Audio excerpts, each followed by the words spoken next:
Salut, Jackson, mă auzi? Te aud. Așa, bun.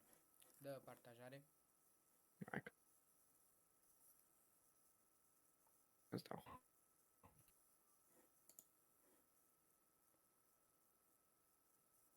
N-ai văzut nimic, boss. Intru pe ăla cu dragonul ăsta, cum se nume? Da, caută M-au T-Rex văzut. Games. Caută pe Google T-Rex Games. Da. Ai, tăi. Hai, Așa, bun, o să spun câteva întrebări mai ușoare. Ce e Power Gaming? pune. Când Power Gaming. Mamă, să-mi bat piciorul, deci o să explic, stai. Că trebuie să-mi vină... Atunci dăm 3 exemple Ce doar. face nu po... Ceva ce nu poți să faci din viața reală, gen...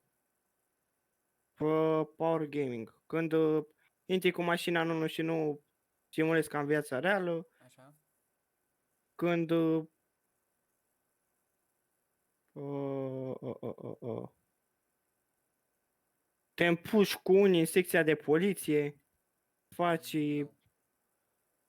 omori oameni pe stradă. No, ai una din 3. Ce e metagaming? Când faci din OCNC. Așa, păi și ce faci? Folosești? Informații din Așa, bun. OCNC. Dă-mi și mie 2 exemple. Când cineva spune să vii la locație că ești capturat de poliție Așa? și alta când uh, îi spui unuia să vină la tine că ai urgență, mare nevoie de tine. Să ai fix ca și primul E fix exemplu. ca prima, dar să zicem că, da. Așa, ce înseamnă no fear? Nu simulezi frică. Așa? Și de câte feluri no fear?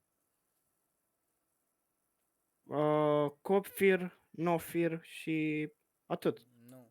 Cold fear și no fear sunt două chestii diferite. No fear e de două tipuri. Adică la Nofir de două tipuri. Activ și pasiv. Aia cu activ. Activ când o persoană te amenință cu arma și tu începi să îl O blamezi. să fugi sau Da, să-l să nu-ți fie frică scoți de și tu el. arma la el. Iar pasiv Da? când dau mai multe persoane, când mai multe persoane te amenință cu arma și tu începi să alergi și le spui să te Să-mi omoare și bat să... picioarele, de asta știam, de pasiv Așa. sau activ. 1.50 din 3, ca știu ce-i no fear. Așa. Ce înseamnă revenge kill? Când ești mort de cineva și te respawnezi și te duci să-l omori. Așa, bun. După cât timp nu se mai consideră revenge kill? După 2 ore. Nu, după o oră. 2 din 3, că 0.5 acum cu 0.5 înainte, da? Mhm. Așa. Cât timp sunt valabile dovezile? Filmările sau pozele? 24 de ore. Bun. Uh, ce se întâmplă cu dovezile mai vechi de o zi? Nu se mai ia în considerare. Bun. Mm, care e minimul de ore pentru a face un job ilegal? Uh, 10 ore parcă? Da. Din câte știu la noi pe server sunt câteva moduri care pot să ofere avantaje, moduri de grafică din astea. Care sunt modurile interzise? Asta chiar nu știu pe asta, nu știu. 3 din 3. Da, pare rău. Te pregătești la Aia viitoarele e... aplicații și poate.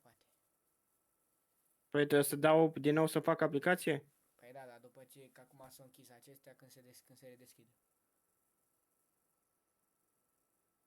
Nu mai pot să mai dau gen din nou încă test restaf. Nu. Mai ești, nu?